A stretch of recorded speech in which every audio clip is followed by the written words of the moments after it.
الرحمن الرحیم باب ما جاء فی الاعتماد فی السجود۔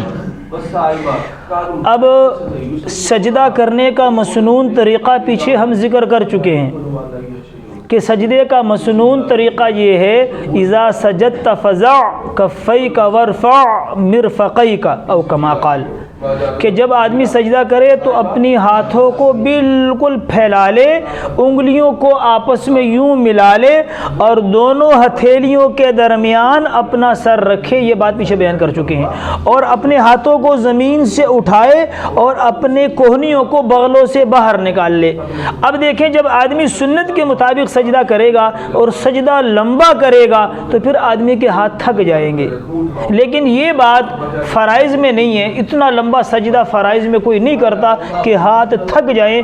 اس باب کا تعلق تہجد اور نوافل سے ہے، اس باب کا تعلق نوافل اور تہجد سے ہے کہ آپ یہ بات عرض بھی کر چکے ہیں، یہ بات عرض بھی کر چکے ہیں کہ بھئی حضور پاک صلی اللہ علیہ وسلم جو ہے وہ صحابہ کے متعلق یہ بات آ چکی ہے کہ صحابہ کہتے تھے آج سجدے کی رات ہے، ساری رات سجدے میں، اور کبھی کہتے بھئی آج تو رکوع کی رات ہے، ساری رات رکوع میں۔ تو جب ساری رات سجدے میں گزارنی ہو یا لمبے لمبے سجدے کرنے ہو تو صحابہ تھک جاتے تھے۔ صحابہ کرام آئے اور حضور پاک علیہ السلام کی خدمت اقدس میں عرض کیا، یا رسول اللہ صلی اللہ علیہ وسلم ہم لمبا سجدہ کرنے کے ساتھ تھک جاتے ہیں، ہم کیا کہیں، کیا کریں؟ تو حضور پاک علیہ السلام نے فرمایا استعینوا بالرکب، بھئی گھٹنوں سے مدد لے لو، گھٹنوں سے مدد لے لو۔ کیا مطلب ہے کہ اپنی کونیاں گھٹنوں پہ رکھ دو۔